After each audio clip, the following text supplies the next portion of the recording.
All right, ladies and gentlemen, welcome to our first edition of AP Human Geography Online. As far as lessons go, we are pretty much done with the portion of our unit dealing with kind of models of cities and essentially how they are spatially laid out. And what we're moving on now to is sort of the overall infrastructure and political organization of cities and how that works or sometimes doesn't work and why. But before we get started, hopefully everybody is having a decent enough morning or afternoon. Been a little bit strange the past couple of days, and it will probably only get a little bit stranger as time goes by. But we're here to kind of support you as far as AP Human is concerned, and hopefully we can use this time to get at least caught up with our families a little bit and some things around the house and some of the more important things that we sometimes forget and neglect. But in any case, political organization of urban areas and infrastructure of urban areas. The program I'm using, by the way, is called Screencast-O-Matic, and it only allows 15-minute recordings. So if this goes a little bit over that, there will be a second one, just so you know. Prior to the middle of the 19th century, governments were rarely active in the management of actual cities. But by the 1850s, social problems, especially relating to housing and disease, incidentally, were evident in many industrializing European and North American cities. And these problems encouraged the beginning of formal urban governance intended to manage the city more efficiently and fairly. And in fact, even in the recent coronavirus outbreak, the recent news of COVID-19, you see a lot of city governments chiming in when it comes to trying to contain the spread of this particular disease. So this is a tradition that continues on for sure. In the 21st century, an awareness of urban politics is really essential to understanding how cities grow and how cities function today. And the role played by local urban governments can't be easily separated from both the number of levels of government and the larger national political ideology. In the United States, for example, local governments have to jockey for power with national and state governments, with liberal special interest groups, with conservative special interest groups. So state and national politics are definitely going to play into city politics as well. But realistically speaking, although local urban governments are going to be relatively low rung on the governance ladder, they do a lot of things that other governments can't and don't. Much of the infrastructure of a city, for example, its streets, its sewers, its lighting, its water supply systems, is publicly owned, meaning that local politicians, civil servants are responsible for ensuring adequate provision of these services. Cities are also responsible for providing for public safety, for health, for education, for recreation. Education, of course, being the most expense of all there. And money generally is going to come from property tax and through income from other levels of government. The big problem, though, is that in modern times, there is not just one city government, but several municipalities that have to kind of organize themselves or refuse to do so and face the consequences. And so, when we look at, for example, kind of moving ahead here on this slide, here we go. If we look, for example, at this map of Metro Atlanta, what you see is the city of Atlanta, kind of right there in the center.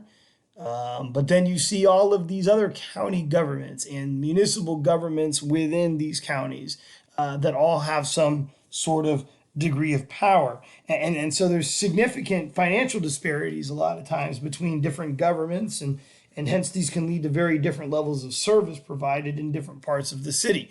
The services that the city of Alpharetta can provide, for example, are going to be probably much more broad than the services that the city of Conyers can and does provide. Just something to think about.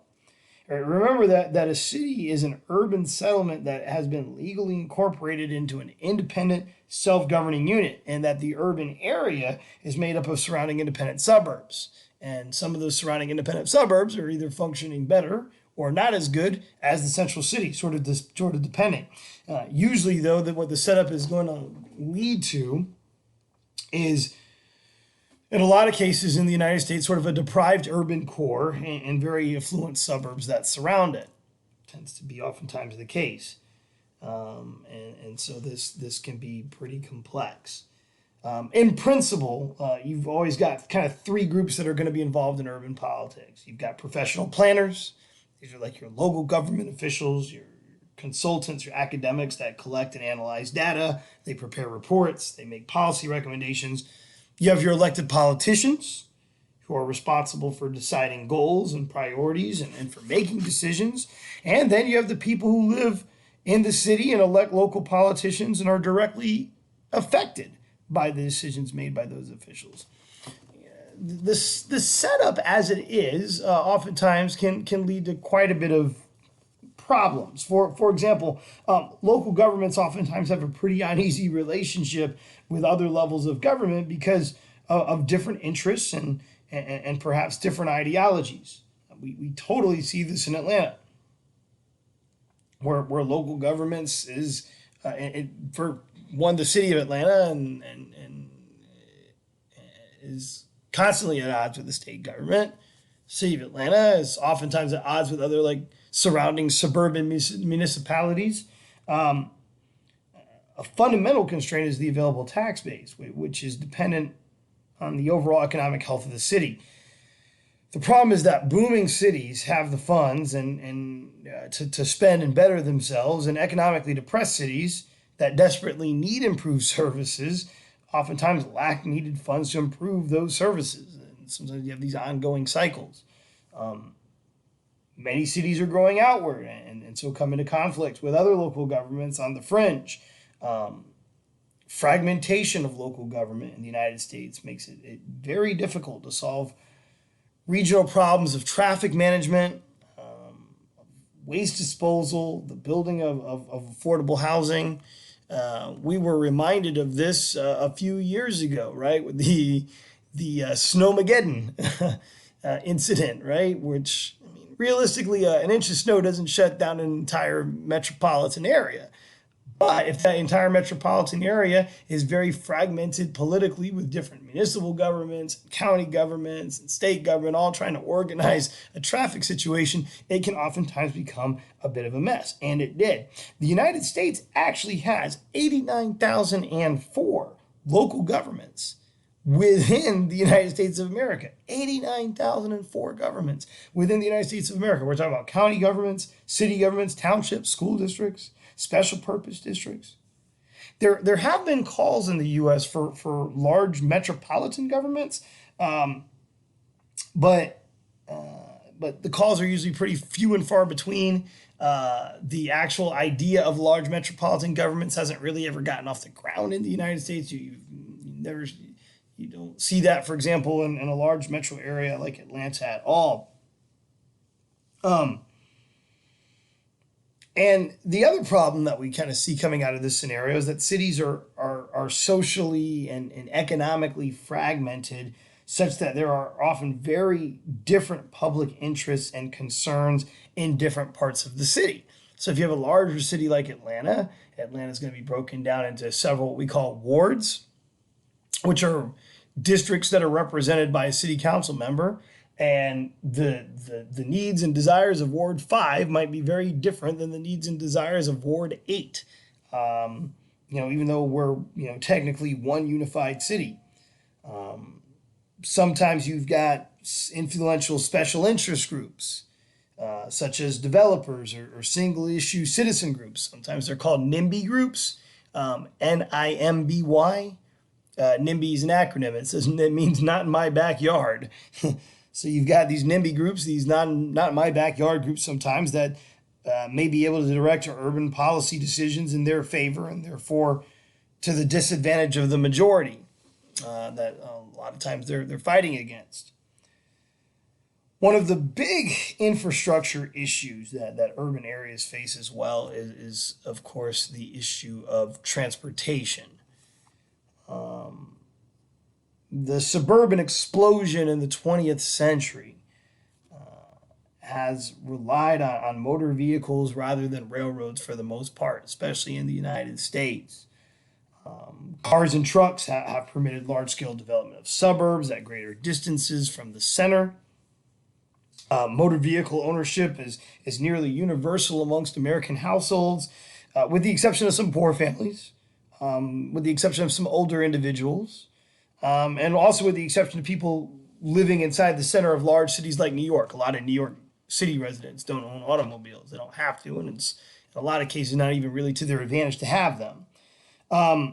But that's not the case for most of the United States. An average city allocates about 1/4 of its land, believe it or not, to roads and parking lots in the U.S. And so, this creates, of course, transportation issues, to say the least.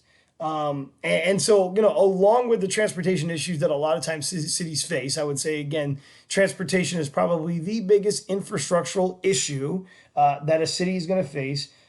Public transportation is always going to be a part of that conversation. It's always going to be a part of that debate. In the United States, public transit is used mainly for rush hour commuting by workers into and out of the CBD. If you take a look at the MARTA rail line map that I just put up here on the screen, you'll notice that really the map is designed to bring all traffic towards the CBD, right? That's not going to be the case with, all American public transportation systems. If you look at the city of Boston, you see that to some degree, but it's much more extensive. Yeah, Boston's about the size of Atlanta. But you see a very, very different public transportation system there for sure. In Atlanta, Atlanta's public transportation system is very, very much like much of other transportation systems in the United States, used mainly for rush hour commuting by workers in and out of the CBD. As far as public transit is concerned, it's very, very heavily used in New York City. It's very heavily used in Boston. Very heavily used in San Francisco, Washington, Chicago, and Philadelphia. In fact, those 6 cities that I just mentioned, New York, Boston, San Francisco, Washington, Chicago, and Philadelphia, make up 1/2 of all commutes by public transportation in the United States, believe it or not. After that, ridership really drops in other cities. In larger cities, public transportation is better suited than cars to move large numbers of people. But Americans still prefer to commute by car. And believe it or not, about 76% of Americans actually drive alone every single day. They don't carpool. Most people overlook the fact that public transportation is cheaper. It's less polluting, and it's more energy and space efficient than cars. But a lot of people overlook that because they prefer the car's privacy and flexibility of schedule. There's something to be said for that. That said, streetcars, trolleys, commuter rail, buses are all on the decline in the United States in terms of ridership. The one exception to the downward trend in public transportation is with what we call rapid transit. So this is known to transportation planners as either fixed heavy rail, or we call subways, or fixed light rail, we call streetcars. Many cities, due to devoting money to renovations, are seeing an increase in the use of transit systems. Chicago has, Boston has. In fact, Los Angeles and Dallas have really taken off with light rail programs recently. But realistically speaking, there's a lot of problems with public transportation in the United States. And we'll talk about those problems in the next segment, because as I'm looking at the video counter, we are about 20 seconds from this video shutting down. So That's the end of part one. Part two will be much shorter. We got about 5 minutes and we can wrap this thing up.